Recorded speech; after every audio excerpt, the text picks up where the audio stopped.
Hello, my name is Nick Deborah, and in this short video, I want to show you a bit of a makeover that I did recently. And so this is a chart that was sent to me by my friend and BI guru, Brian Julius, who found this chart, which was created by another AI expert called Peter Gostev. And Brian sent it to me because he found that it was actually quite unintuitive, a little bit hard to read. And so you can maybe try it yourself. If you want, you can pause the video and see if you can kind of figure out what's going on in this chart within a reasonable amount of time. I will readily admit it took me a minute or three to actually figure out kind of what was going on here. So let me walk you through my understanding anyways of this chart. And so what we're looking at, it looks like results from a site that's called LLM Arena. I wasn't familiar with it before, but I think they present results of different large language models like ChatGPT and Claude from Anthropic, etc., to users on the internet and ask them to rate essentially the output of these models, and then they rank them from first place, second place, etc. And it looks like they do this on a daily basis. And so what we're looking at is essentially the number of days within each quarter where each of the large language models was in first place. And so if we look at Q2 2023 here, for example, we can see that ChatGPT from OpenAI was in first place for 100% of the days within this quarter.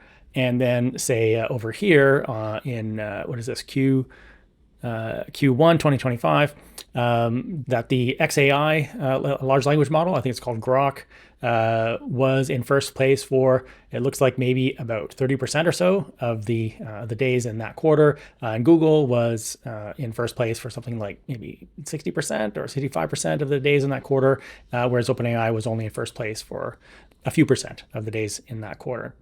And so once you grasp that, then you can see kind of the main takeaway here, which is in the headline. Google's being increasingly dominating the LM arena, and you can see that early on it was all all ChatGPT, but then there were more and more days per quarter where Google was in the lead, and then Anthropic and XAI kind of had a bit of a blip there where they were briefly in the first position for at least some of the days during some of the quarters.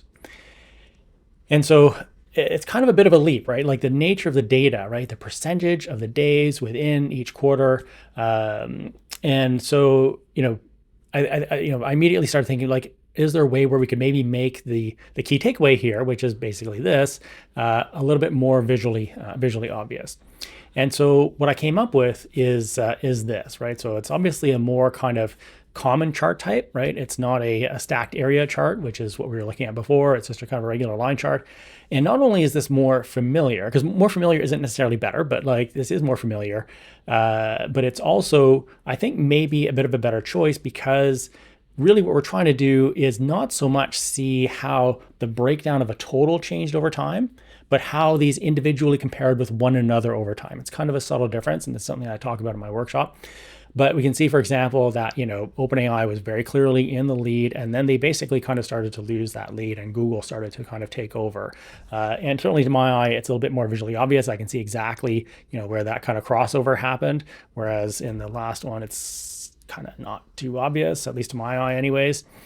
And so. And a couple of other things that I think make this chart a little bit easier to read, including the callouts here, right? Early on, OpenAI held the top spot for most of or all of the days in each quarter.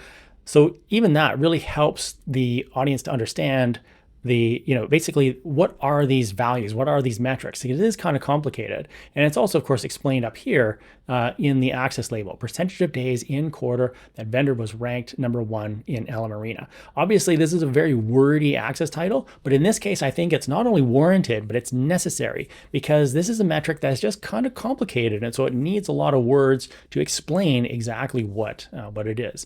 And so this call out and this one here, by Q2 2025, Google held the top spot on all days that quarter. These also help to explain to the audience exactly what this metric is and how it works, because, like I said, it was a little bit complicated.